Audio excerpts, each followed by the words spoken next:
The Ford Saetta was a concept car designed by Ghia, which debuted at the Turin Motor Show in 1996. It is now seen as the genesis for the popular Ford Streetka, featuring bold, new-edge exterior design treatments, featuring the use of carbon fiber. Its architecture was based on Fiesta technology by Ghia to make the vehicle as production feasible as possible.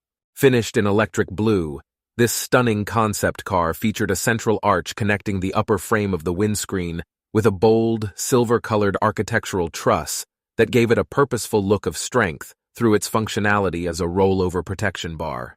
Detachable glass panels formed the roof. The interior of Saetta was bold and futuristic.